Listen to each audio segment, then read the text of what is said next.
E hoje estamos recebendo aqui o Wendel Alexander Dalitese Costa. Ele é bacharel e licenciado em História pela Universidade de São Paulo, USP, em 2019, graduado em Gestão Portuária pela Universidade de Ribeirão Preto, 2012, e possui também experiência de pesquisa na área de História Social, atuando principalmente nos seguintes temas: genealogia e história da família, demografia histórica e história agrária, com enfoque nas dinâmicas de povoamento da zona da Mata Mineira e na Baixada Santista nos períodos colonial e imperial. E também é fundador da Legado, pesquisa e consultoria histórica e genealógica. Seja bem-vindo, Wendel. Passo a palavra para você agora. Obrigado, Mizaki. Queria agradecer a você aí, também a professora Priscila, né, que muito gentilmente me fez o convite, né, o projeto muito interessante e foi feito, né, foi apresentado a ela através da Renise, também uma grande amiga minha, pesquisadora, genealogista também, e vou compartilhar aqui um pouquinho do que tem sido o meu conhecimento, né, do que tem sido a minha caminhada como historiador e genealogista, né, durante esse tempo, e, enfim, espero que o meu conhecimento possa agregar e contribuir algo aí para vocês. Então, falar um pouco sobre jornada, trajetória de vida e metodologia dentro da disciplina. Eu acredito que as duas coisas se misturam, né? Então, vou começar aqui. Eu preparei uma apresentação para vocês. Acredito que através dessa apresentação as coisas elas vão ficar um pouco mais claras nesse sentido e entender um pouco o que é esse desafio duplo, né? Tanto com a história quanto com a genealogia, e como que a gente consegue conciliar um pouco dois mundos aparentemente distintos, mas que muito tem a contribuir a partir do momento que se cruzam e existe essa troca de conhecimento entre as duas vertentes, entre as duas áreas. Começando minha apresentação aqui.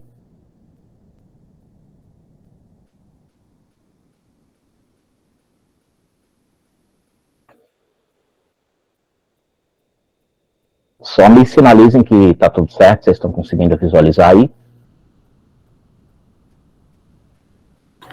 Sim. Ok. Então vamos lá, o tema, né, que eu preparei: o historiador e as fontes genealógicas, ferramentas para a compreensão da história do Brasil. Eu coloco aqui fontes genealógicas, né, justamente porque existem fontes que elas são muito propensas à área da genealogia. Nós, como genealogistas, né, pessoas que partem dessa curiosidade de entender um pouco mais sobre os seus antepassados, entender um pouco mais a respeito das suas origens, elas vão lidar com fontes, né, que vão trazer alguma informação a respeito. São fontes históricas, mas que elas trazem alguma informação a respeito da ancestralidade, a respeito, né, das origens, e como que nós vamos, e à medida que nós, né, como historiadores, trabalhamos um pouco com essas fontes também, e o que elas podem trazer e agregar para a gente, apenas para termos conhecimentos a respeito de família A ou B, ou da nossa própria história familiar, mas a partir do momento que isso toma grandes proporções e dimensões, e nos ajudam a compreender a própria história do Brasil, a própria história de formação do Brasil, né? Então, falar um pouco dos desafios de como lidar com isso, né, até mesmo a partir da minha experiência profissional, né?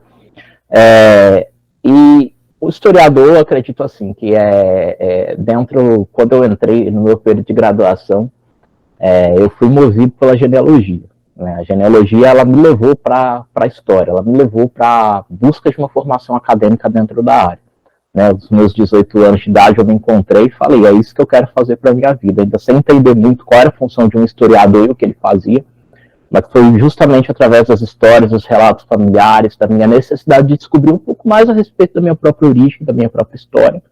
E houve um momento onde isso não dizia apenas respeito à minha própria história de vida, mas a respeito do meu próprio interesse, e surgiu o interesse em compreender um pouco mais como que se deu o povoamento do Brasil, as questões atuais relacionadas, né, a várias mazelas que a gente precisa lidar como sociedade brasileira, muitos problemas ainda não superados, muitas questões ainda não resolvidas, né, e como que conhecer um pouco mais, lidar com essas fontes históricas diariamente, traz uma compreensão um pouco mais aprofundada a respeito disso, né? Então, para não ficar muito nessa parte teórica aqui, eu acho que vai ser muito mais gostoso falar sobre ela a partir da minha própria experiência de vida, não é? Então,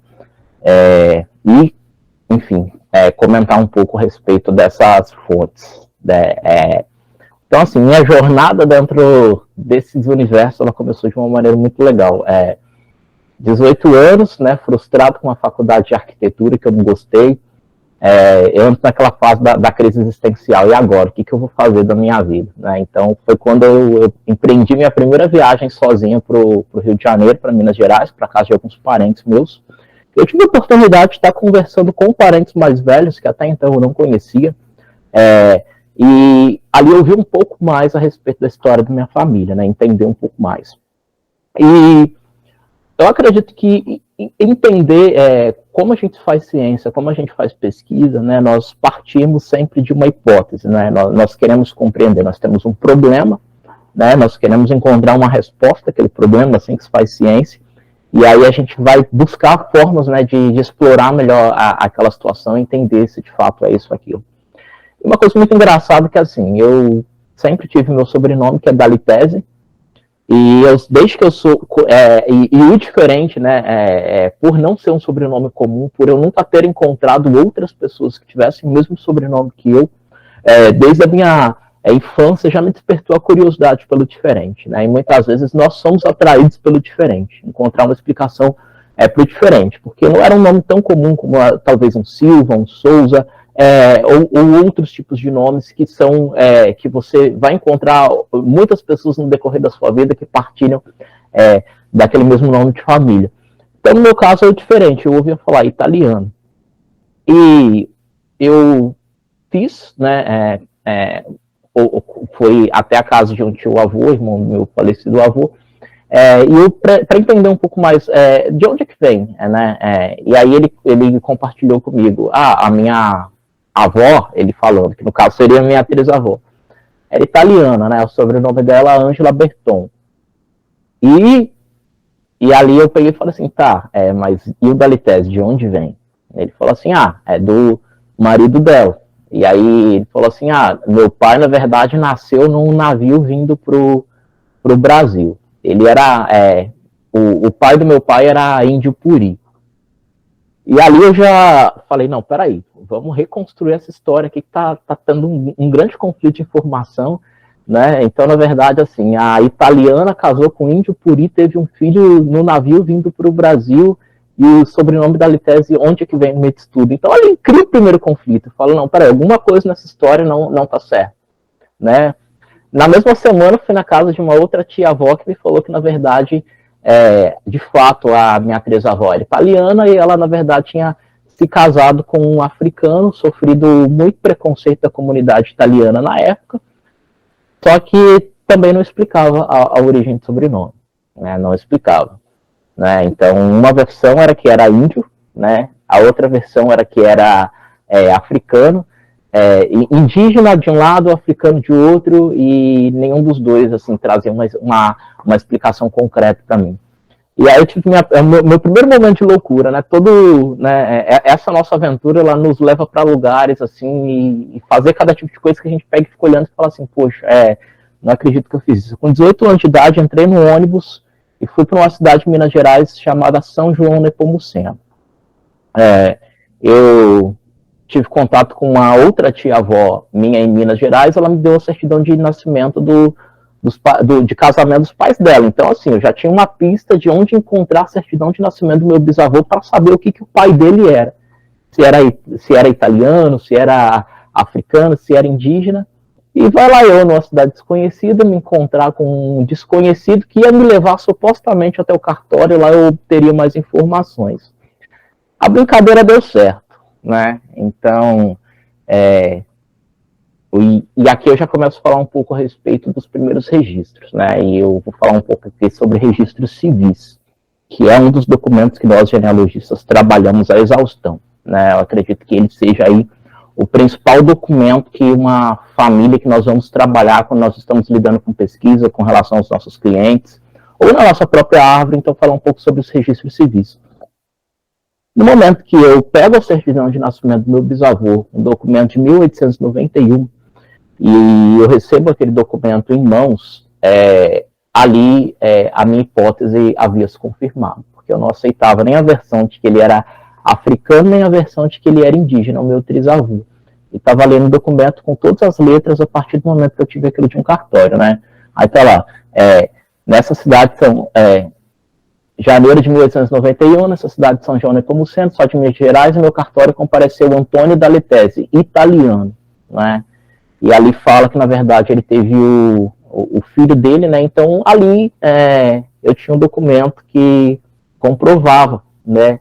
Que trazia ali ele mesmo declarando aquela informação que, na verdade, se tratava de italiano, né? E eu lembro que quando eu cheguei para esse documento, eu cheguei todo feliz compartilhando com os meus amigos, né? E a gente se passa por incompreendido, né? Nós que trabalhamos com esse tipo de coisa, nós que somos ratinhos de pesquisa, a gente é muito incompreendido pelas pessoas quando a gente chega e traz assim, olha que legal, acabei de descobrir o nome do meu trisavô, do meu bisavô, e aí a pessoa, legal, e para que isso vai servir? Para que essa informação ela vai ser útil na sua vida, no que ela vai agregar? E uma das minhas amigas, quando eu compartilhei para ela, ela falou assim, foi meio que um ar, para que você está gastando dinheiro com papel? Por acaso o seu antepassado ele era alguém importante, né, para você correr atrás disso? Ele por acaso era alguém importante? E aquela pergunta foi um soco no meu estômago, porque ali começou a me fazer a refletir um pouco a respeito de sociedade e o que é importante dentro de uma pesquisa, não é? O que faz algumas pessoas elas serem icônicas na história do Brasil, elas serem consagradas, você ter bibliografia sobre elas, você tem informação sobre elas, e outras pessoas elas serem reduzidas a uma categoria de pouca importância, sendo que ambos foram agentes históricos, tiveram um papel de importância. Então ali eu tive a minha primeira reflexão e a minha primeira vertente como historiador, que é o seguinte, se for para eu construir um tipo de história, eu quero construir um tipo de história que funcione para dar relevância a pessoas que foram soterradas no processo histórico como não relevantes. Então, eu falei, não, peraí, então tá lá, o meu trisavô italiano, negociante, né, que ele agora, né, e tá lá que não assinou a própria certidão do filho dele, né, ali existia informação falando assim, do que fez este termo o arrobo do declarante por não saber escrever, né. Então, beleza. É um documento familiar meu, está trazendo informações sobre minha família, né? Graças a esse documento hoje, eu e minha família, nós estamos em processo de tirar a cidadania italiana, né? É outra das possibilidades que a gente consegue, né? Trabalhando com pesquisa, né? Existe muito a procura por questão, né, da possibilidade de se haver uma dupla cidadania, só que ali, beleza, é um documento familiar. E ali eu começo a fazer algumas leituras que elas vão para além do âmbito pessoal, né? Documentos, registros civis, eles estão disponíveis no Brasil de forma sistemática, né?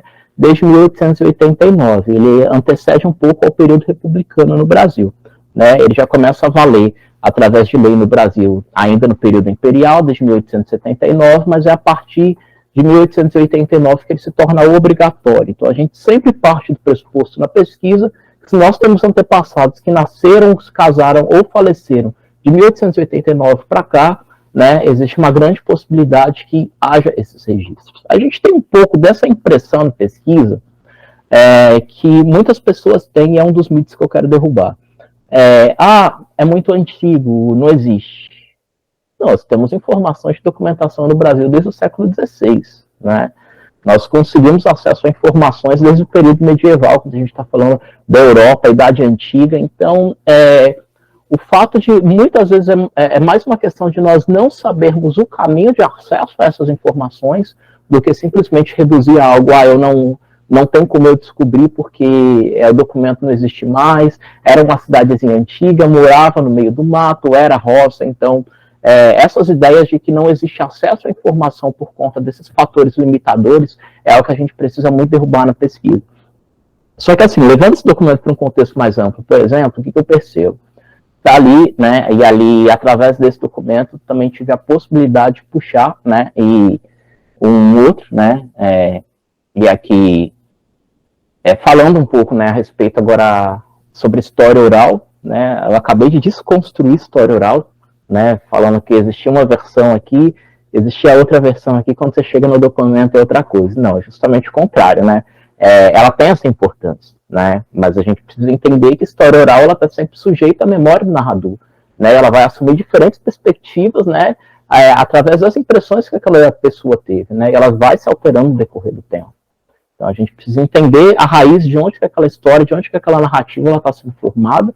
A gente precisa ser crítico com relação a ela, mas também não é uma questão da gente jogar fora o bebê junto com a água suja do banho, né? A gente precisa saber separar o trigo do joio, né? E saber que de histórias orais, de narrativas, daquela história que seu avô conta, que a sua tia conta, né? Pode existir verdade, né? Com certeza pode estar recheada de muitas características que elas não são relevantes, mas elas têm algo que é muito importante. Por exemplo, falando da minha atriz-avó, Angela Berton, italiana, eu precisava encontrar o óbito dela. E aí eu, conversando com uma tia-avó minha, que seria a neta dela, falou assim, a minha avó faleceu quando a minha mãe estava de resguardo do Jorge, né? Jorge, irmão do meu avô. Falei, legal. Eu já sabia que o tio Jorge ele tinha nascido em janeiro de 1934. Então, se por essa informação que minha tia passou, eu cheguei no cartório e falei, olha, eu estou querendo essa informação, essa certidão é de 1934. E foi dito e feito, né? Então, eu cheguei lá no cartório, passei a informação e falei assim, olha, de fato, tá aqui, né? Então, tá ali, né? Peguei aquele registro, né? Bati o olho naquele registro e vi que a informação que minha tia havia passado de que a avó dela tinha falecido quando o irmão dela era recém-nascido, eu peguei a data de nascimento dele, fui lá naquele mesmo local, naquele mesmo cartório e consegui encontrar, de fato, o óbito. Era uma informação de quase 80 anos, mas era uma informação que a oralidade ela pôde trazer e, através dela, a gente resgatar uma informação. Então, tudo é importante. Mesmo que seja informações e anotações que você vai descartar depois, é algo muito importante para a gente, pelo menos, ter um norte para a nossa pesquisa, né?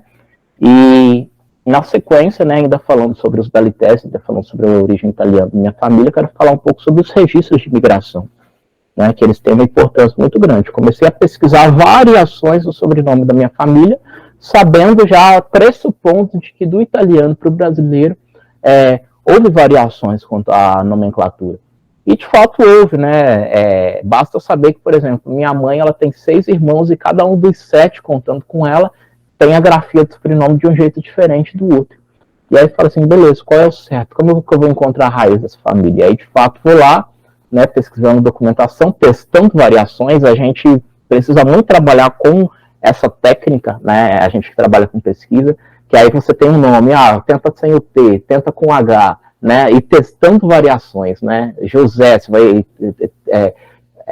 desde um Joseph, você vai testando várias variações. A gente tem que ter esse trabalho de paciência, porque às vezes você vai pesquisar o nome de uma pessoa, às vezes por uma questão de uma letra você não encontra um equivalente. Então a gente vai, nesses testes, essas brincadeiras, eu consegui encontrar o registro de imigração da chegada deles em Minas Gerais em 1889, janeiro de 1889, né? Então eles tiveram meu bisavô nascido no Brasil 2 anos depois.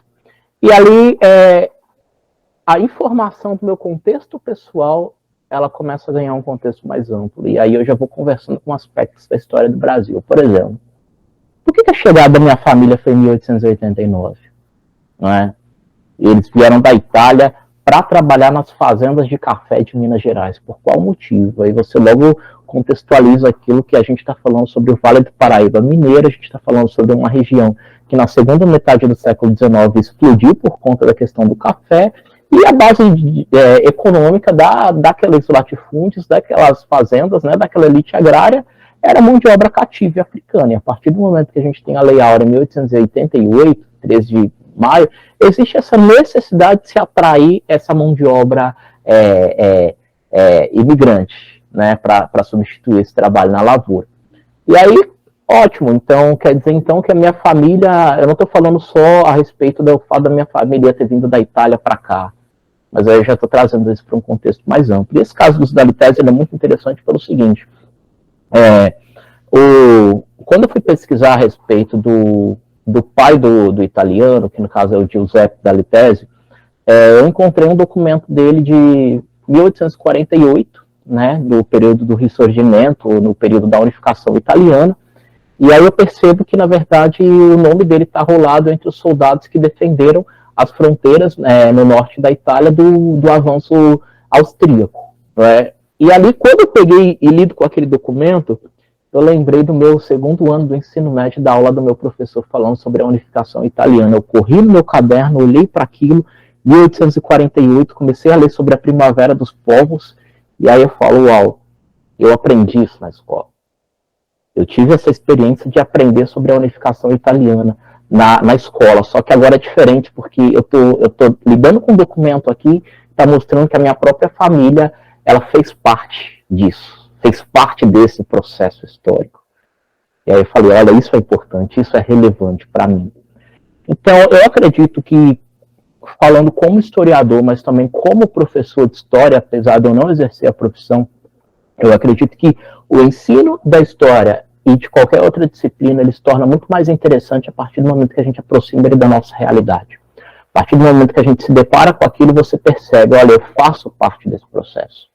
E ali foi só a ponta de um iceberg. Eu descobri que a minha família fazia parte do período desde o início da distribuição das capitanias hereditárias no Brasil, o período das entradas e bandeiras que a gente estuda, o período da descoberta do ouro em Minas Gerais, né? E ali você vai percebendo que todas as conjunturas econômicas que o Brasil passou, você vai percebendo que nós, de alguma maneira, fizemos parte desses contextos. E se existe a relevância da gente estudar isso, é porque, de fato, isso é basilar para a nossa formação como brasileiro.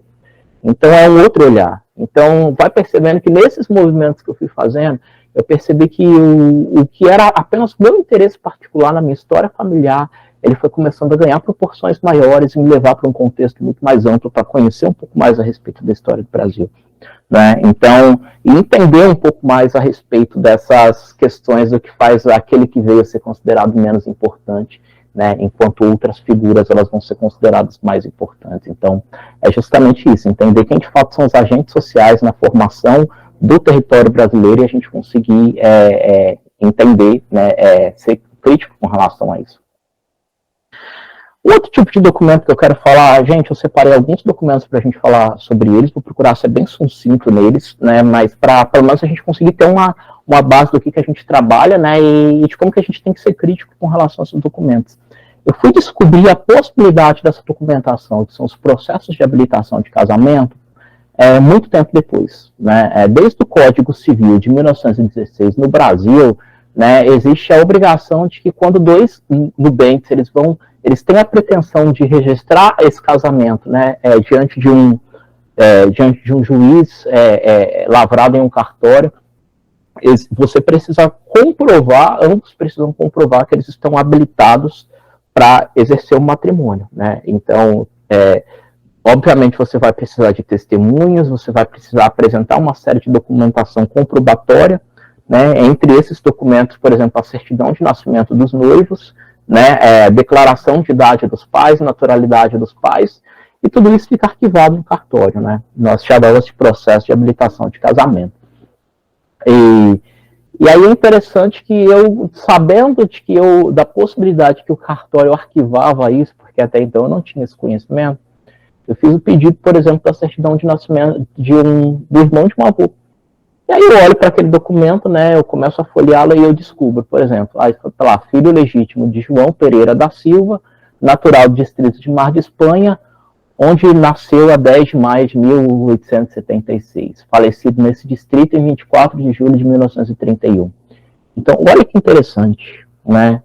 O documento está trazendo a informação de onde o pai do noivo nasceu, quando ele nasceu, e é uma informação que, quando eu peço simplesmente a certidão de casamento do filho dele, não vem essas informações, mas no processo de aplicação de casamento vem essas informações. Eu sempre incentivo os clientes que eu trabalho a pedirem esse tipo de documentação, porque às vezes é um combo, às vezes vem 10, 15 folhas, tudo isso que estava lá arquivado, empoeirado, esquecido numa gavetinha, num caixote, no cartório, e são informações relevantes dos nossos antepassados.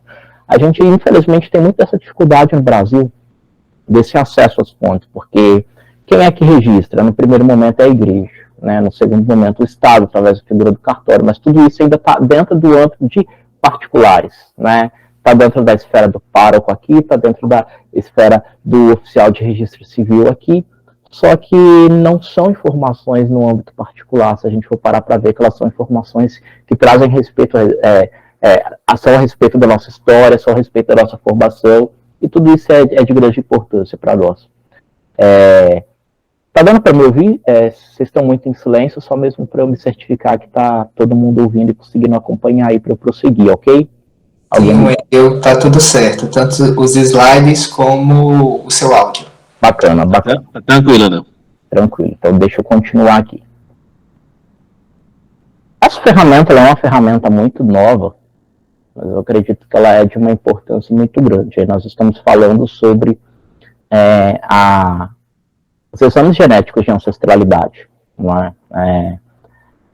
Algo novo, não é? Acredito que isso tem crescido cada vez mais no Brasil e isso tem trazido muitas informações a respeito da nossa origem, não é? Eu acredito que a genética ela é algo muito importante porque ela tem essa possibilidade de chegar muitas vezes onde a documentação ela não pode chegar. Nós temos no Brasil, historicamente, conhecemos histórias que são sufocadas, que são suplantadas. Nós podemos falar das populações étnicas africanas ou das indígenas. Muitas vezes, né, às vezes eram povos que eles não tinham o hábito da escrita. Muitas vezes você vê que no decorrer do tempo que sobreviveu foi a história do ponto de vista do colonizador e não do que foi colonizado.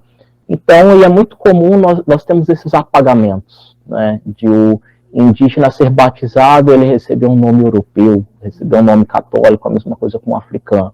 Mas aí a gente tem a possibilidade de reconstruir essas histórias, de entender um pouco mais através da nossa genética, daquilo que nós carregamos, né, no nosso DNA.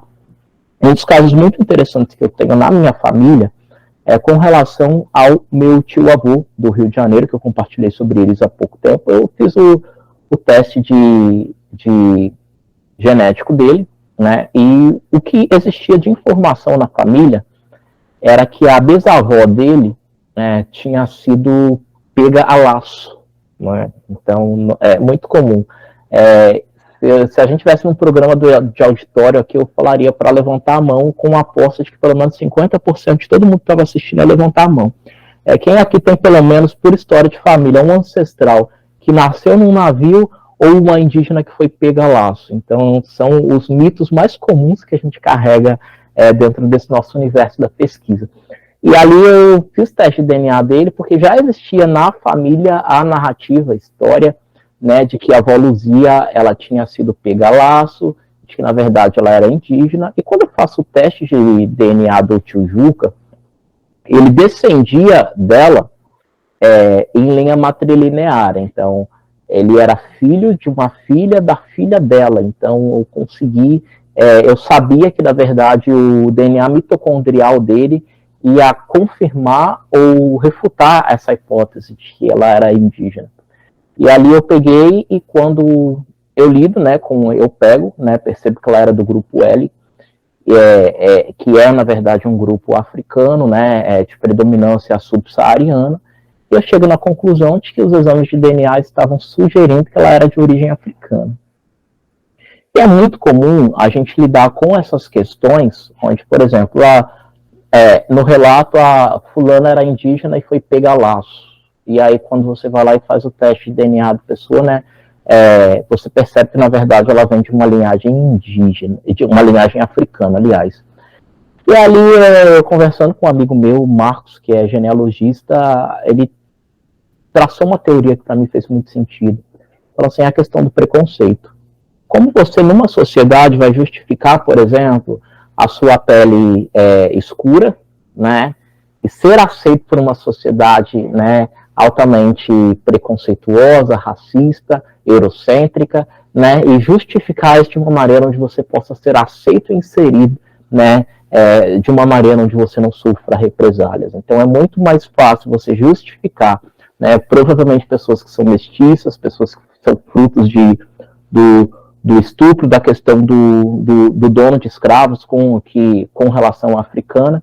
É muito mais fácil você querer justificar a cor da sua pele, né, falando que você era indígena, né, porque isso está muito mais perto do mito do bom selvagem, do período romântico, que coloca o índio como uma das figuras simbólicas do Brasil, do que remeter o seu passado à escravidão. Então a gente começa a mudar a nossa forma de fazer leitura e a gente percebe, poxa, olha, a oralidade, ela está me mostrando isso, só que quando eu estou lidando com ferramentas aqui, isso tudo está me apontando para uma outra direção. Então a gente precisa ser um pouco crítico com relação a essas coisas, fazer esse movimento de sempre conversar com as informações que a gente tem. Eu acredito que uma das coisas que nós historiadores fazemos muito com relação às fontes históricas que a gente lida, né, a questão da metodologia, a gente sempre procura ser muito crítico, né, entender as intencionalidades por trás de quem está produzindo aquele discurso, entender que ele saber fazer a leitura de que ele está dentro de um momento específico, está dentro de condições específicas, um olhar, e é muito importante a gente saber fazer uma crítica àquele documento, não apenas lê-lo, né, de uma maneira, tudo que está aqui é verdade, mas não, a gente aprende a estabelecer uma crítica em cima de toda fonte que a gente lida, né, porque é isso que vai permitir que a gente construa e traga mais informações a respeito do nosso passado. Um outro documento que para mim ele é muito interessante, que ele foi um grande divisor de águas na minha vida, na minha pesquisa, são os registros paroquiais de terras, né? Quando eu tive contato com esse tipo de fonte, eu ainda estava na minha graduação, né? Agradeço a professora Nilza Cantoni, né, pesquisadora de Leopoldina, que graças ao blog dela eu percebi que existia o nome de um antepassado meu lá, que era o Felisberto de Souza Monteiro. E aquilo me remeteu a uma documentação que estava no Arquivo Público Mineiro, que são os registros paroquiais de terra. Desde 1850, né, é conhecida o registro de terras no Brasil, e desde a época, remonta à época do imperador Dom Pedro II, né, e as famílias que existiam terras, que possuíam terras no Brasil, obrigatoriamente elas precisavam se locomover até a paróquia local e fazer a declaração daquelas terras que elas possuíam, né, de quem que elas haviam adquirido aquelas terras. Então, isso tudo foi algo muito bacana. Ali, diante dessa fonte, e ali eu peguei aquele documento, né, do meu antepassado, e ali estava falado, a quantidade de alqueires que ele tinha de terra, a vida por heranças dos finados meus pais, Antônio de Souza Monteiro e Joaquim Antônio de São José. Então, naquele momento, eu estou lidando com uma descoberta de quem eram os pais dos meus tetravós. Então, eu entrei em contato com os primeiros pentavós da minha árvore, através de um documento que não é genealógico, não é um registro paroquial de terra, mas continha informações e através disso eu pude acessar. E isso daqui, lidar com esse documento, para mim, ele foi a minha iniciação científica, né, que eu fiz na USP, né, orientado pelo professor Carlos de Almeida Bacelar. E aí isso foi muito interessante porque eu tenho ali um documento legal, está falando a respeito dos meus antepassados, só que também está falando a respeito da quantidade de terras que ele tinha.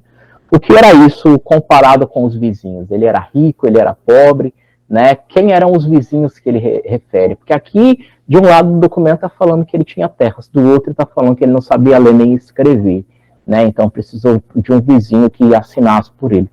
Então, beleza, o que eu fiz? Ali veio um dos trabalhos mais desafiadores para mim, que eu falo assim, legal. E o que eu percebi? Que cada propriedade, ela falava o nome do vizinho, Ciclano, Beltrano.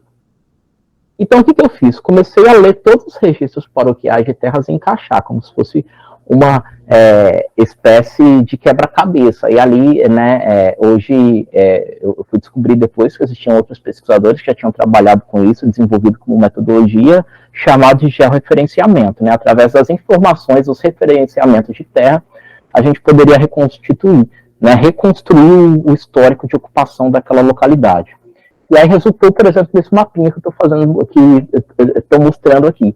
Então, eu fui criando vários pontilhados, esses pontilhados que eu fui criando, né, formaram. Então, ali, toda a região onde ele morava, né, eu consegui reproduzir aquilo através de um mapa. Então, eu sabia, por exemplo, que aquela propriedade era uma propriedade só. Antigamente, ela tinha sido dividida entre vários herdeiros, esses herdeiros faziam fronteira com fulano, faziam fronteira com ciclano, né? Então, com isso, deu para eu reconstruir um pouco dos perfis. Só que a informação não parou por aí, porque me remeteu a um outro tipo de documentação, que eram as listas nominativas de habitantes, né? Que, na verdade, para Minas Gerais, só existe uma listagem, né, que eu tenho conhecimento, que é de 1830, né, algumas vai até 1840, Só que para São Paulo nós já temos uma série maior, que vai desde 1765 até 1846. Wendel, Oi, pode falar. você pode fazer uma gentileza apenas? Sim. Oculta essa barrinha do Meet que tem na frente dos teus documentos, claro, não atrapalha a leitura. Pronto, perfeito. Obrigado. Acabei de fazer. E ali o que eu fiz? Eu peguei e comecei a ter contato, descobri que, na verdade, existia uma listagem, né, para um controle administrativo, né, de todas as pessoas que moravam naquela determinada região, né, informando data, informando a idade que eles tinham, informando o estado civil, com que trabalhavam. E ali eu peguei aquela minha família, né, eu consegui, né, graças a essa pesquisadora, a Nilza, que eu já fiz referência a ela, entender aqui. Eu descobri, olha, Antônio de Souza Monteiro, legal, ele está aqui com 57 anos de idade, em 1831, está aqui a esposa dele, né, o Felisberto, que era meu antepassado, ele aparece aqui na listagem, uma criança com 2 anos de idade. E aí, legal, aquilo está me ajudando a reconstruir o cenário daquele lugar. E aí eu já chego, eu estou lidando aqui com uma unidade nuclear, com fogo, e ali eu tenho a formação de uma família com aproximadamente 7 filhos, e ali eu percebo que é uma família que possui escravaria, 4 cativos, né? Então, só que também ali está a informação de que é uma família parda. Então, e ali vai me permitindo fazer comparações com outras famílias que viviam no local e entender um pouco mais a respeito da realidade econômica, a respeito da realidade social, a respeito de como se deu a ocupação daqueles espaços. E o caso de São Paulo é um pouco mais interessante porque a gente não está falando de uma lista só, a gente está falando de uma sequência de dezenas de listas. Então, se você pega uma família em 1765, você olha aquela lista em 1767, 1775, você vai percebendo que a cada ano existe uma atualização daquelas listagens. Você vai percebendo que os filhos estão crescendo, que de repente ele some daquela unidade familiar, você já percebe que ele já está na unidade familiar abaixo, já casado com outros filhos. Então, vai permitindo você fazendo um acompanhamento a respeito da realidade dessas famílias, né?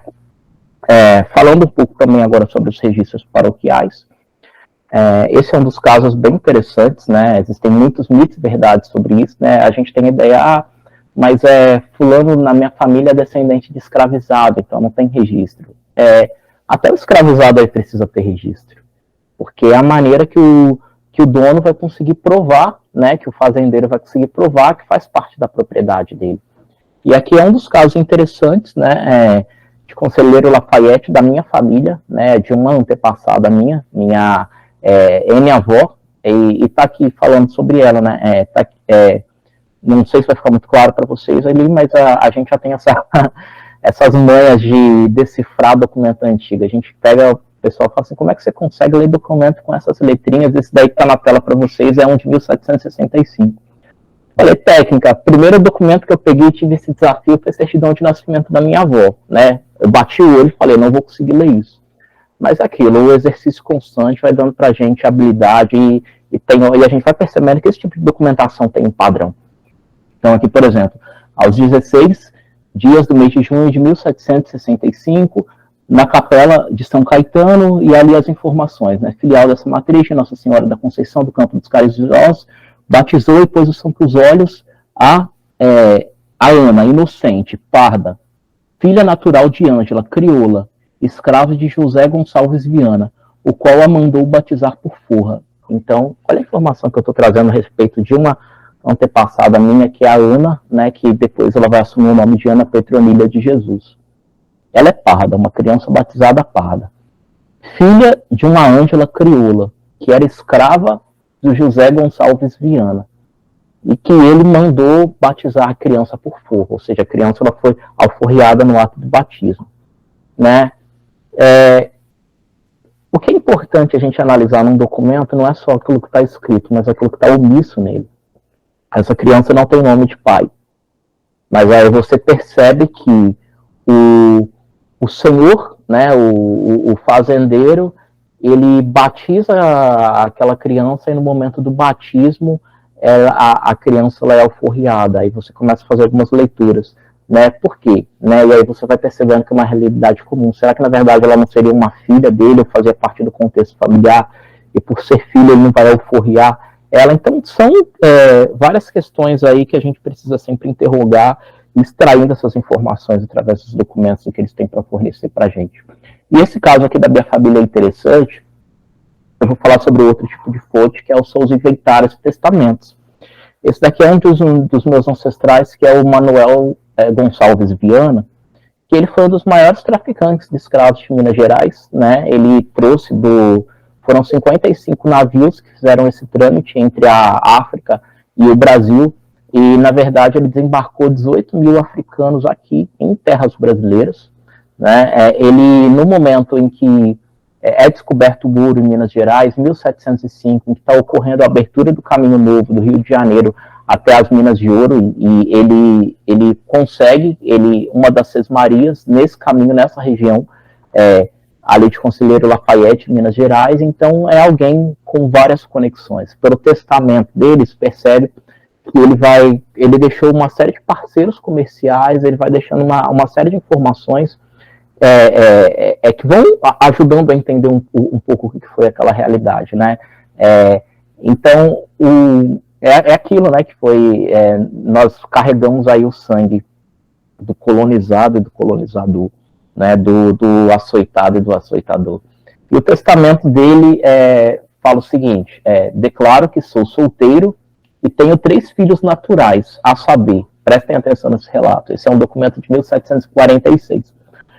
José Gonçalves Viana, filho de Branca de Jesus, minha escrava que foi, e hoje forra e liberta, de cativeiro.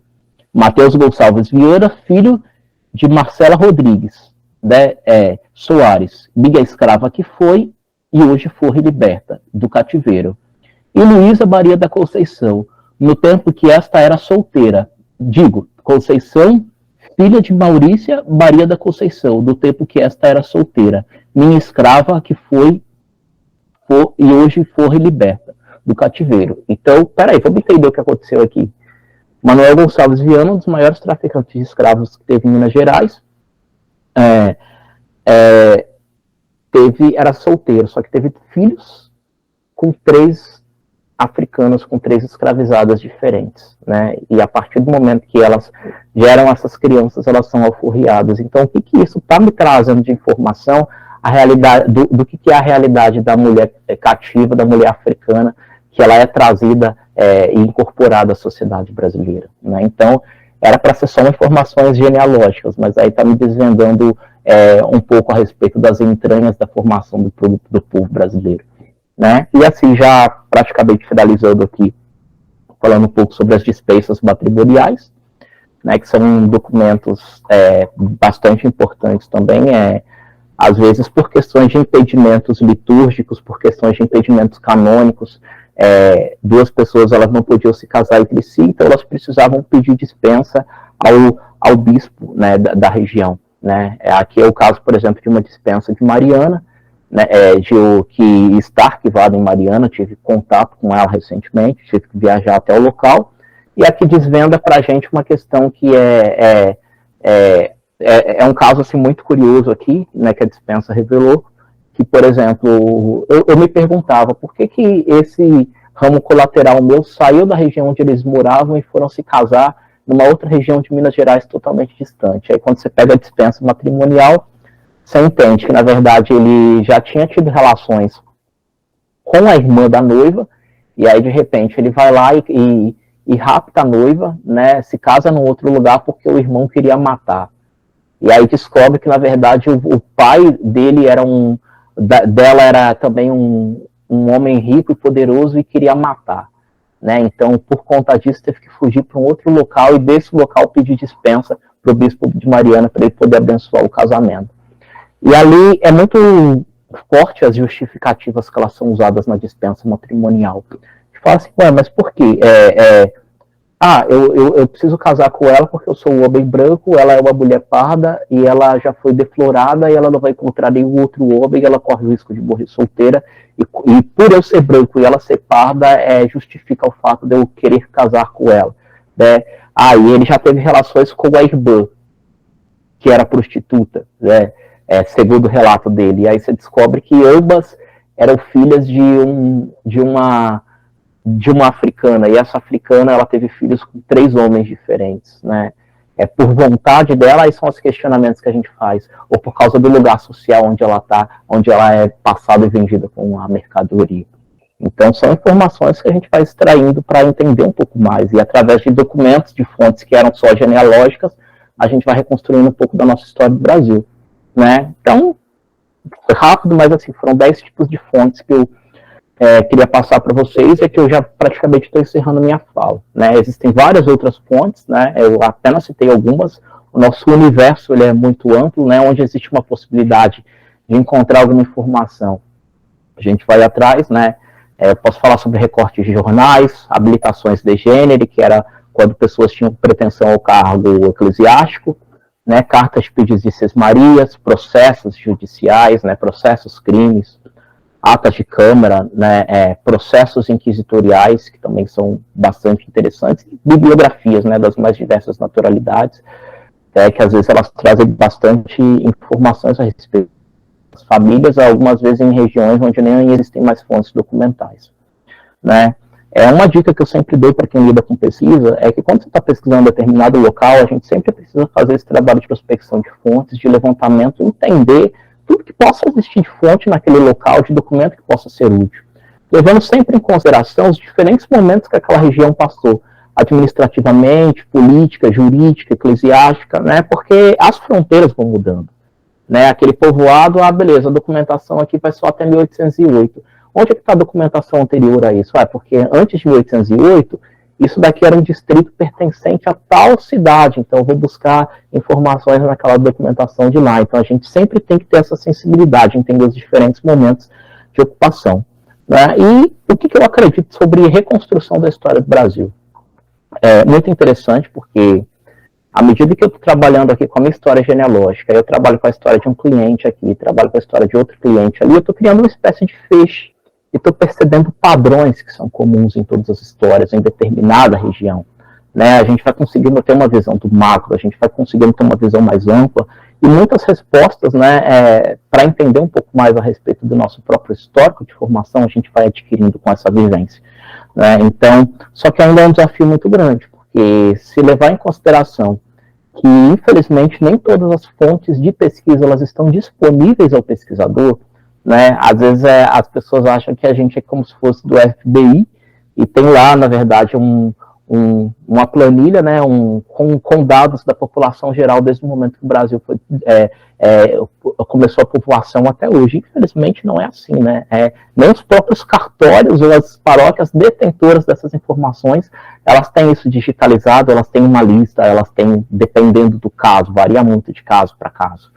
Há regiões onde se encontra documentação disponível na internet, né? Você pode acessar através de um site, como o Family Search ou outras plataformas, você tem lá acesso aos próprios registros na íntegra. Mas em alguns casos aquilo está protegido a 7 chaves dentro de uma igreja e para você conseguir acessar aquilo é uma burocracia gigante. Então é um trabalho que ele é coletivo, eu acho que a solidarização nesse meio é muito importante. Nós fazemos amizades com pesquisadores, fazemos amizades com genealogistas, trocamos fontes, trocamos informações, porque é um meio onde você precisa de ajuda para progredir. Eu vou ser especialista numa região, meu amigo vai ser especialista em outra. Então, à medida que a gente vai trocando suas informações, juntando isso, né, vai ampliando, dando para a gente aí um cenário muito mais amplo. E é isso, né? Aqui os contatos, né, à disposição de quem tiver algum interesse, que a gente estiver conversando um pouco mais, né, a respeito de como que funciona o trabalho, como que as possibilidades de pesquisa, como que ela pode acontecer aí em cada caso, cada espacinho do Brasil, cada árvore genealógica tem os seus desafios, não é? Mas assim, a gente que é atraído por desafio, né, vai conseguindo, né, mapear esses caminhos, o caminho das pedras, por mais que a Via Crucis ela seja dolorosa, mas a gente aí acredita que ter esse papel de reconstruir, eu acredito que o Brasil ele precisa disso, identidade. Nossa identidade ser fortalecida como brasileiros, a gente cada vez tem mais acesso às nossas raízes, ao nosso histórico, justamente para a gente poder romper com as mazelas que elas não são bem-vindas na nossa formação, né, e por uma questão de autoconhecimento. À medida que a gente se conhece, a gente se posiciona. À medida que a gente se posiciona, a gente faz valer a nossa vontade, a gente consegue lançar projeções, né, de uma sociedade muito mais acolhedora que a gente queira construir, muito mais igualitária, uma sociedade muito mais justa em diversos aspectos, né? A gente percebe, né, que, infelizmente, através da pesquisa, muitas estruturas elas se mantêm há 300, 400, 500 anos, e à medida que a gente toma conhecimento, a gente tem a possibilidade de romper com essas estruturas que não são benéficas e pensar numa sociedade que ela com certeza seja muito mais benéfica, né, e acessível a todos, e aqui fica, enfim, a nossa possibilidade de leitura diante dessas fontes e como que a gente pode, enfim, cada vez mais progredir com isso, né. Finalizando a parte da apresentação de slides, né, agora volto aqui ao rosto de vocês e fico à disposição para perguntas ou para como isso for conduzido daqui para frente. Ok, Wendel, muito obrigado pela sua apresentação, foi maravilhoso poder assistir isso, ouvir os seus relatos pessoais, os documentos também que você apresentou.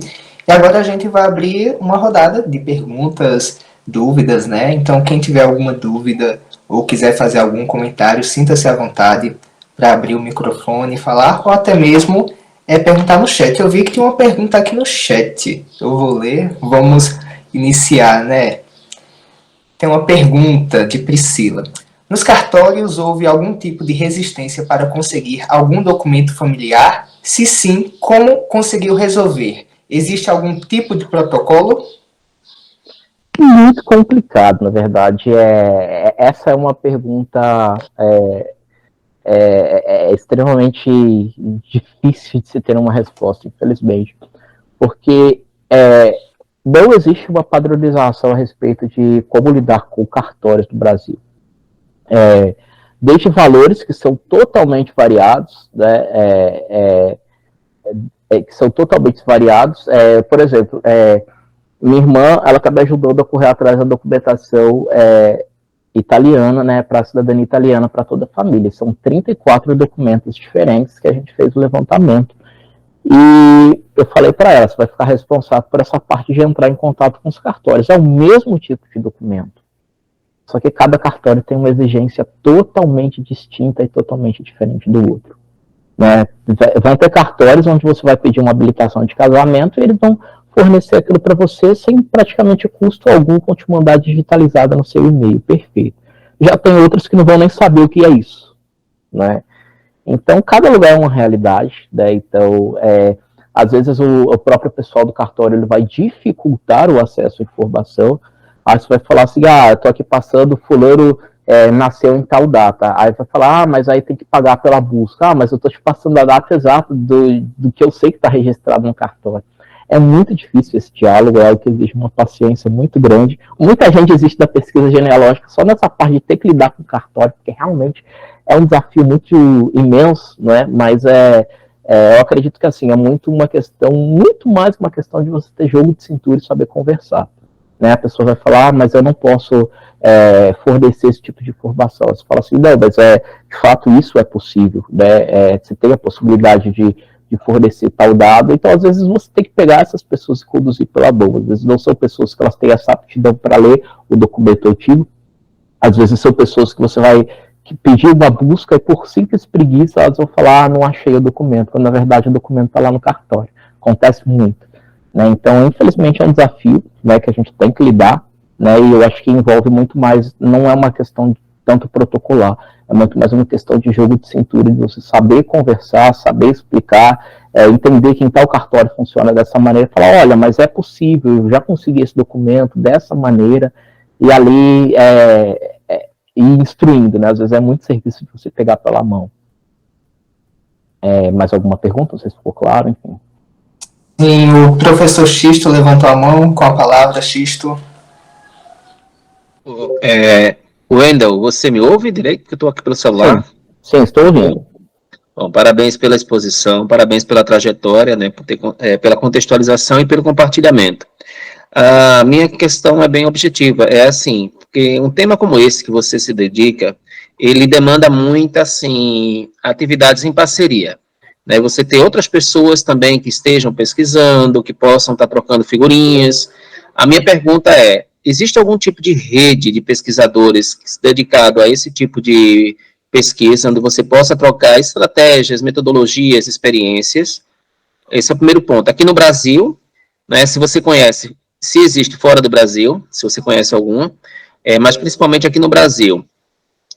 E a segunda questão é que, além dos cartórios, qual foi a maior dificuldade que você poderia resumir, poderia pontuar? Olha, eu quase desistia nesse ponto, mas eu persisti.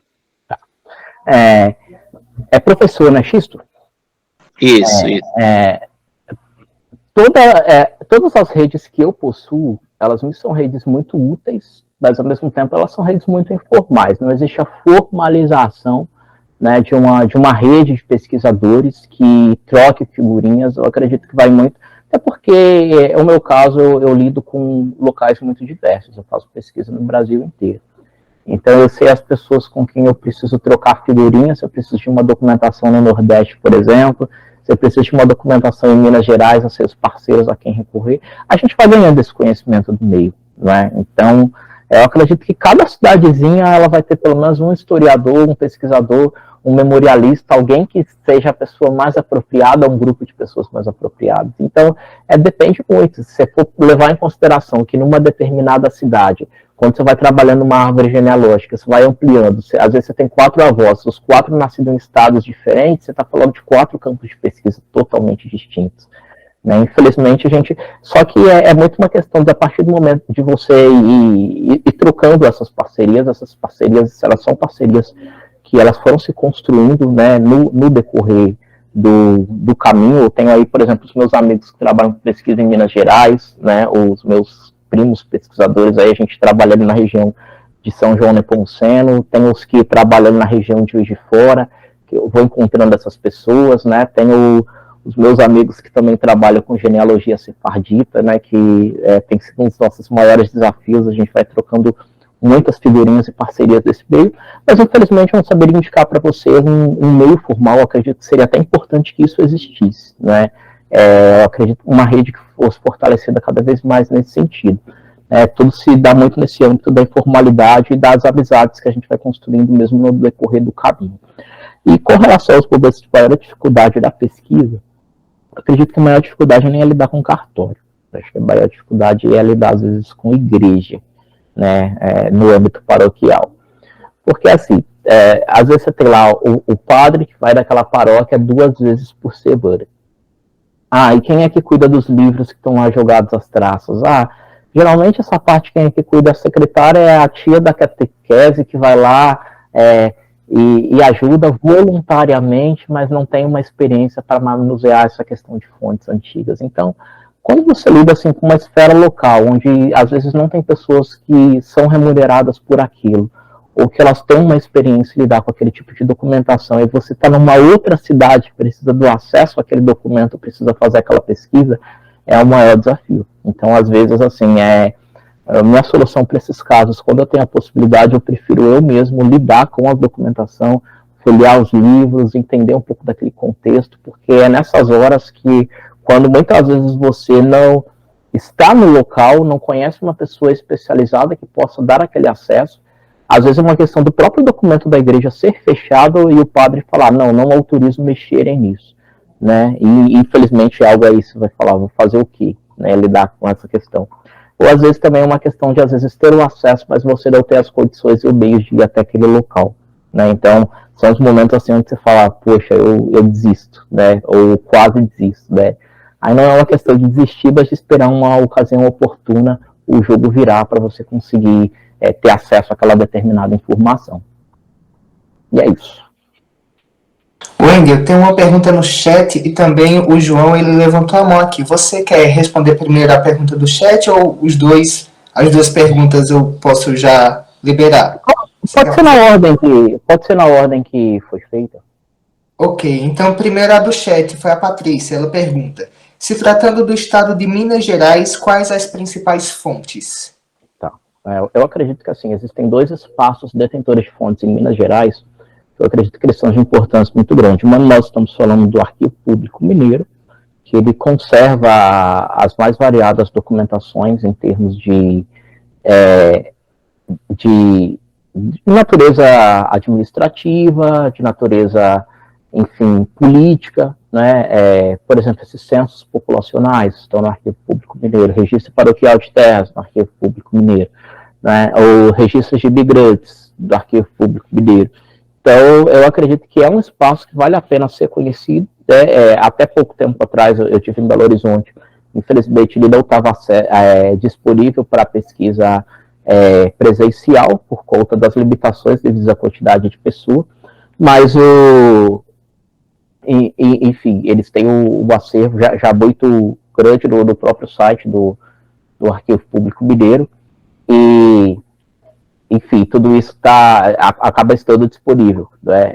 E às vezes até mesmo online. E eu acredito que assim, o arquivo eclesiástico da Arquidiocese de Mariana, né, se a gente for parar para pensar que Mariana, ela se tornou ali a primeira capital, uma das primeiras cidades de Minas Gerais, o local da descoberta em 1696, né, do ouro, e tem um acervo no âmbito eclesiástico, e o âmbito eclesiástico ele toca a população como um todo. A gente está falando de uma população que era majoritariamente católica, então muitas vezes aquilo que no âmbito civil essas populações não são captadas, né, às vezes alguém não vai ter um registro civil aqui, uma certidão de nascimento, só que o pai daquele fulano era religioso o suficiente para pegar e levar ele até uma igreja, nem que seja com 6 anos de idade para batizar.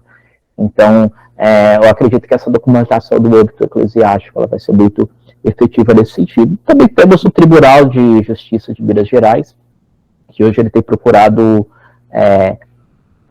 reunir a documentação na esfera jurídica, inventários, testamentos, processos crimes. Então, eu acredito ali que essa região de Belo Horizonte, ela já... E esses documentos, alguns já foram tratados devidamente, e eles podem ser solicitados online.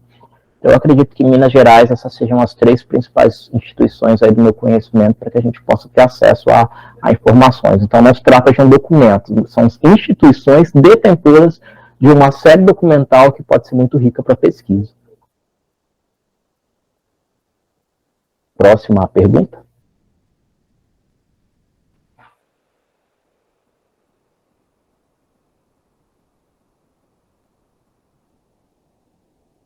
Qual é a próxima?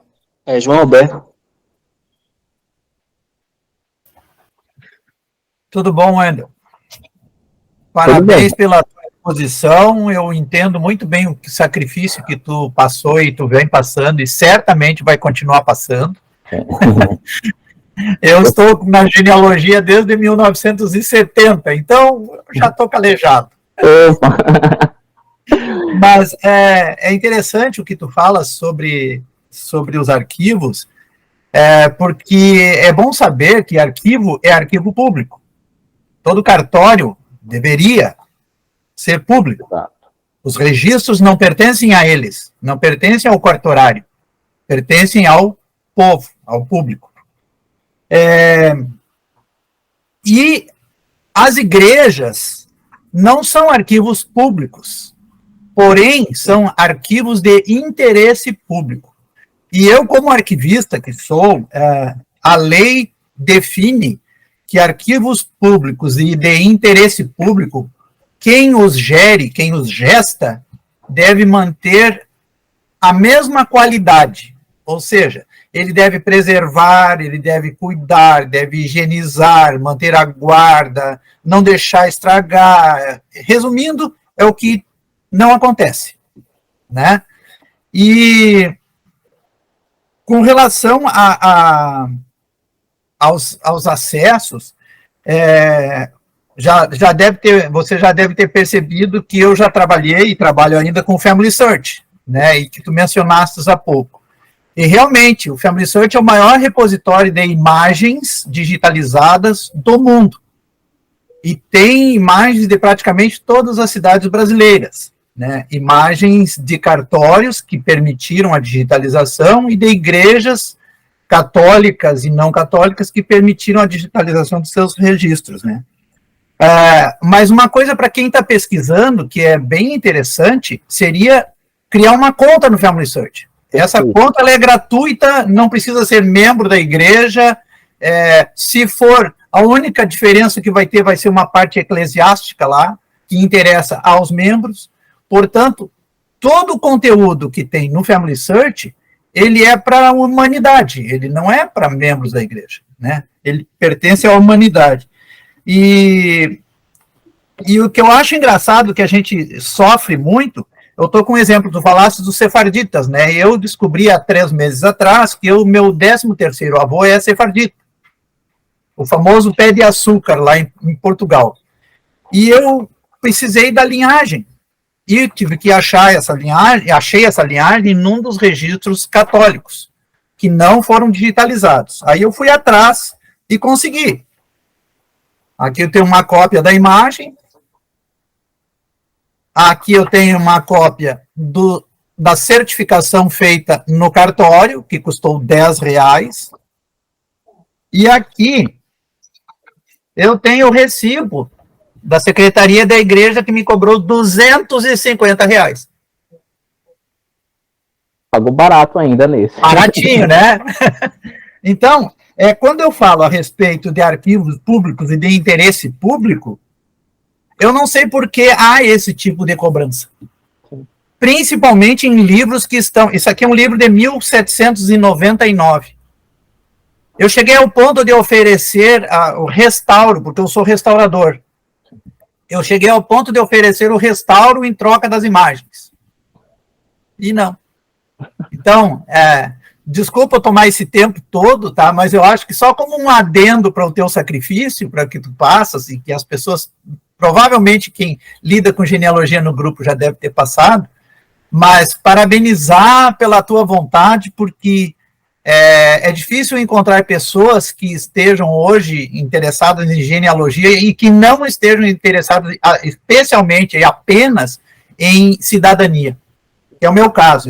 Cidadania caiu de paraquedas na minha história, mas eu gosto muito de genealogia, estou à disposição de quem quiser, de ti também aqui no Sul. Eu sou aqui de Santa Maria, famosa cidade da Kiss, mas estou à disposição de vocês. E parabéns mais uma vez. Belo exemplo de estudo teu.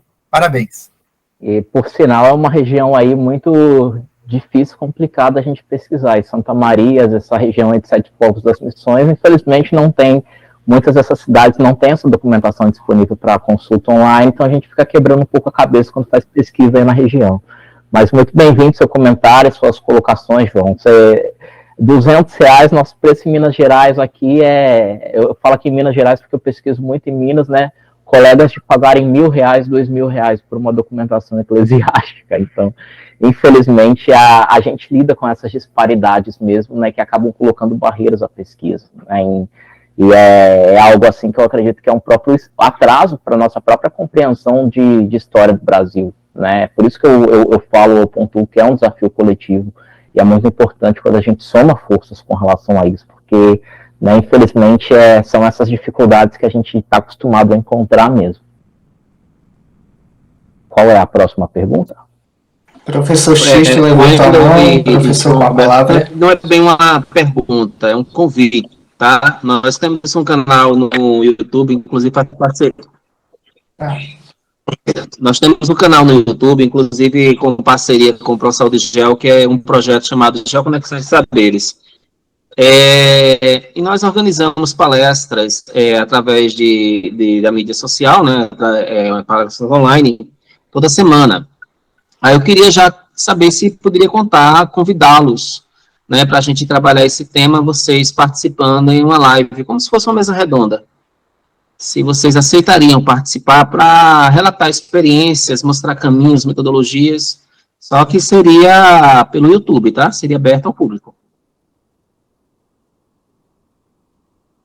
Fico aí à disposição, né? Eu acredito que é sempre muito importante quando a gente soma forças e parcerias aí. Então, fica aí, peço para a professora Priscila depois colocar o meu contato à sua disposição. Fico à disposição aí para a gente poder construir isso junto aí. Pode contar comigo também, professor. Obrigado, colegas. E de graça, viu? Sim, obrigado. Alguém gostaria de fazer mais alguma pergunta, algum comentário? Não? Então, Wendel... A Irene quer falar. Irene? Irene? Então, qual a palavra, Irene?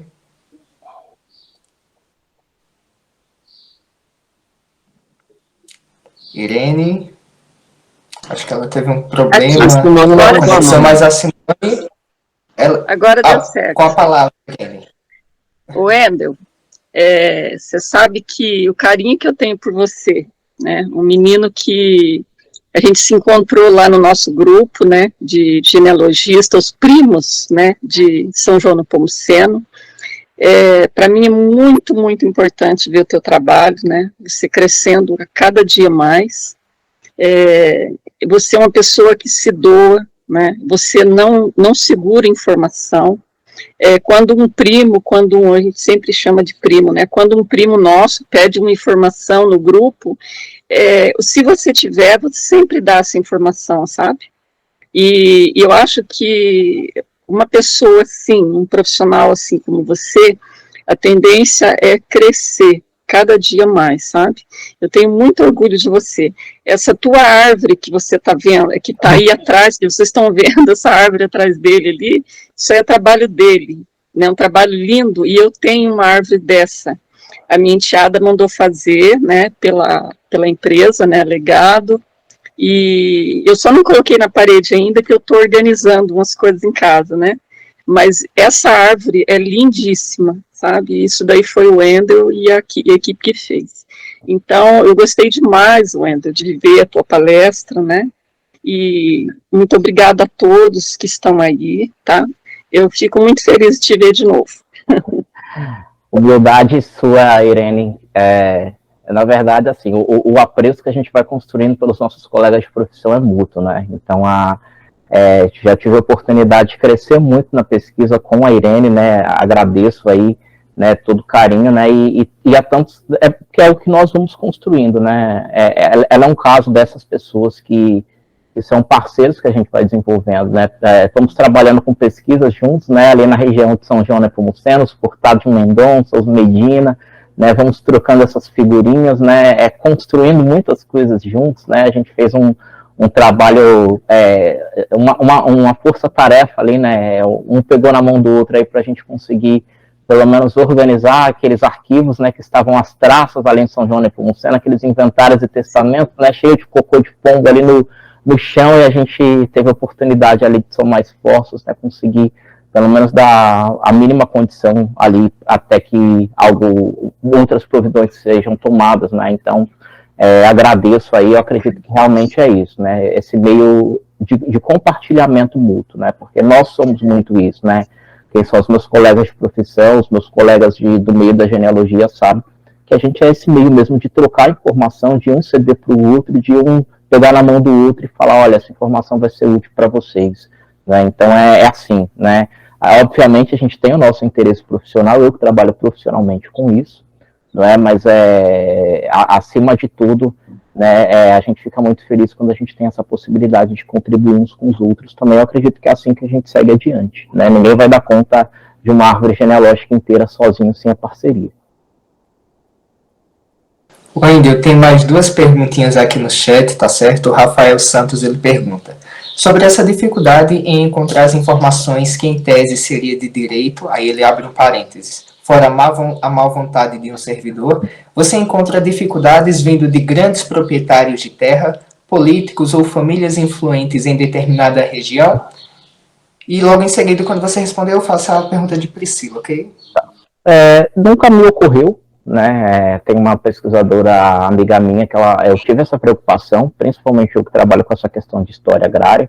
Você vai reconstruindo as propriedades, algumas coisas vão ficando evidentes para você através de alguns processos, né? Como se dá a ocupação de determinados espaços. Eu, por exemplo, que trabalho aqui, moro no Guarujá e trabalho com população caiçara.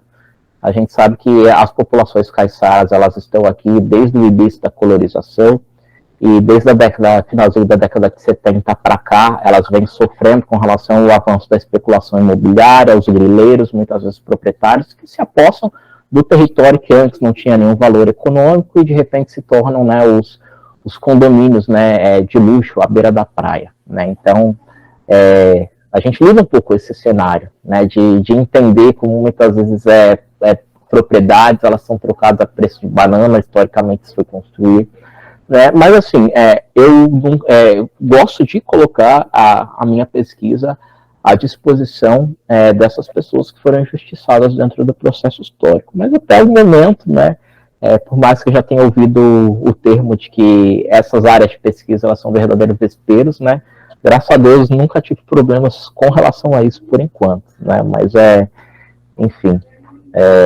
Qual foi a outra pergunta? Não lembro se teve uma outra pergunta. A pergunta de Priscila. Ela pergunta: pode indicar alguma ou algumas referências importantes para a pesquisa genealógica em português ou em outro idioma? Tá.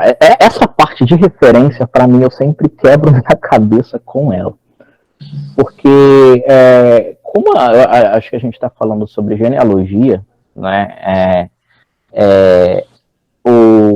eu não uso e eu acabo desconhecendo ferramentas metodológicas que possam ajudar, né? Talvez eu tenha colegas que vão ter muito mais propriedade, que até mesmo estejam aqui, né? E ficar aí aberto para darem essas indicações em termos de metodologia, né? De como pesquisar, de como construir uma árvore genealógica, né? De como lidar com determinadas informações, né?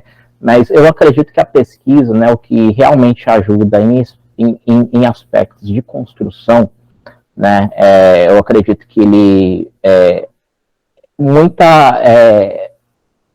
as bibliografias elas são imensas, né, e variam de cidade para cidade, de estado para estado, de região para região.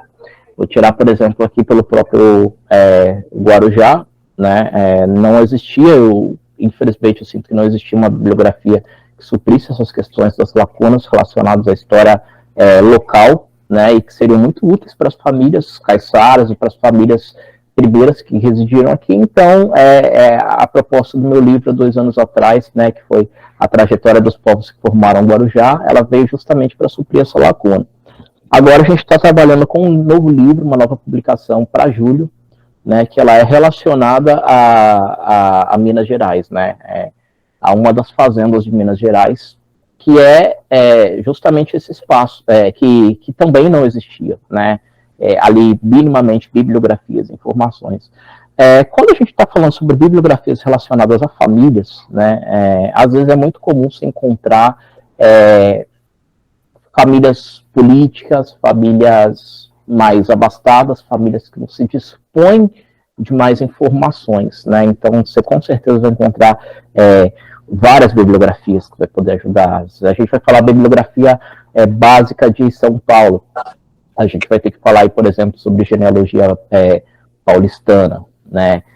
Do Silva Leme. A gente, por exemplo, vai falar sobre Pernambuco, né? A Priscila provavelmente já deve ter se deparado aí, né, com a nobiliarquia pernambucana. Então, cada região ela vai ter suas bibliografias específicas, cada região ela vai ter, né, a gente vai falar sobre Minas Gerais, né, a gente vai poder falar ali povoadores do Caminho do Ouro, da Marta Mata, a gente vai poder falar sobre vários troncos mineiros.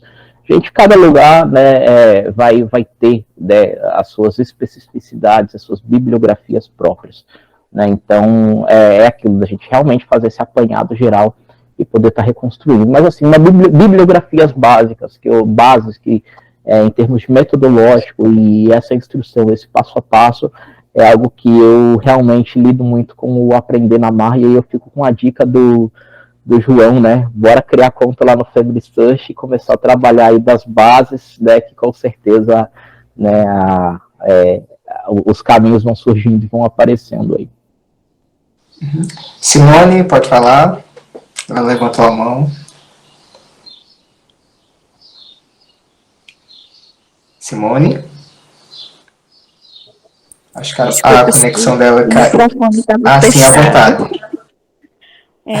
Inicialmente, eu gostaria de parabenizar, né, o palestrante, o Wendel, pela palestra maravilhosa. E gostaria de perguntar sobre indicações de genealogistas aqui pelo Nordeste, porque eu tenho pesquisado sobre minha família materna e tenho me deparado com notícias de cartórios aqui na zona da Mata Pernambucana, na Mata Norte, de que os cartórios foram incendiados no início do século passado. E, inclusive, eu e Priscila, nós temos alguns parentes na mesma cidade, que se chama Vicência. Os cartórios de Vicência e da região realmente foram atacados, né? Eu acredito que por conta da questão da terra, da posse da terra, por conta da modernização das usinas, e aí vem a questão dos usineiros quererem tomar a terra dos menos favorecidos. Enfim, esse é outro tópico. E eu tenho encontrado muita dificuldade de ir adiante nas minhas pesquisas por conta desses incêndios, esses ataques, né? E aí eu queria saber de você, se você indica pessoas aqui no Nordeste, especificamente em Pernambuco, que é de onde eu sou, né? Para que essas pessoas pudessem ajudar, né, a gente aqui. E outra questão também é a indicação de cursos de genealogia que não sejam profissionais, né, de terceiro grau. Cursos básicos. Eu sei que existe uma Sociedade de Genealogia do Brasil. Já olhei, nunca eles oferecem cursos assim de 2, 3 meses, é a coisa mais difícil. E aí eu queria saber se existem outras opções de cursos de curto prazo, sabe? Cursos básicos, para a gente ter uma base para começar a andar só, né? Sim, sim. Que a gente fica batendo de porta em porta e geralmente as igrejas realmente não abrem. Né? Não abre se você não for do local, se você não tiver conhecimento. Quem indique, a coisa é bem complicada aqui em Pernambuco. Era isso, obrigada. Simone, tem o caso do cartório no Espírito Santo de Itapemirim, que foi um caso, né, que eu estava lendo, né, a informação que chegou para mim através do noticiário, que houve fraude, né, em um dos processos de cidadania italiana, né, criaram um falso ancestral italiano, né, e para evitar que isso fosse descoberto, né, que se abrisse investigação com relação a isso, botaram fogo, incendiaram todo o cartório. Eu tinha cliente que, infelizmente, todos os 4 costados, os 4 avós, a família era inteira do mesmo cartório. Eu peguei e falei assim, já era difícil conseguir acesso à informação, porque ele teve muita dificuldade. Falei assim, agora as cinzas fica muito mais difícil. Infelizmente é uma realidade que ocorre, né? Eu sempre parto do pressuposto de que a fonte ela está disponível, mas quando a gente lida com alguns casos, por exemplo, que nem Pitangui, em Minas Gerais, que a gente sabe que a igreja pegou fogo, esses espaços perde-se uma parte importante, um eixo importante da pesquisa, que é aquilo que passa dentro da esfera civil, do universo dos cartórios. Mas o que a gente precisa pensar é o seguinte, o que está para além daquele lugar? O que está para além daquele espaço? Né? Quais são as condições dos registros eclesiásticos nesse espaço? Então, acho que seria uma questão de saber como que dar esses acessos. O que, por exemplo, você possui, né, de documento, de processo, né? Processo é algo muito difícil você encontrar também, inventário, testamento, você tem determinado lugar, você tem determinado espaço, cada cidade, por exemplo, o caso de São João Nepomuceno que a gente está falando agora, infelizmente a documentação de São João Nepomuceno está sem acesso ao pesquisador, porque o arquivo ainda não foi recolhido pela COARP, né, que cuida da manutenção desses processos em Minas Gerais, com sede em Belo Horizonte, e, enfim, também não foi tratado num arquivo local para que a população tivesse acesso. Então, são informações que estão ali restritas, infelizmente, nesse momento, sem possibilidade de acesso. Mas cada cidade tem sua realidade, né? Às vezes recolhido pelos polos, às vezes mantido por alguma universidade, às vezes em algum arquivo maior, algum arquivo central. Então, a gente precisa pensar que se eu não tenho acesso a essa informação por parte do cartório, eu posso conseguir acesso a essa informação através de um inventário, de um testamento, eu posso conseguir através de uma lista de leitores, por exemplo, né? Eu posso conseguir isso através de um registro de igreja, através de uma dispensa matrimonial. Então, são outros caminhos que a gente precisa traçar com relação a esses caminhos, ter caminhos alternativos para isso. né?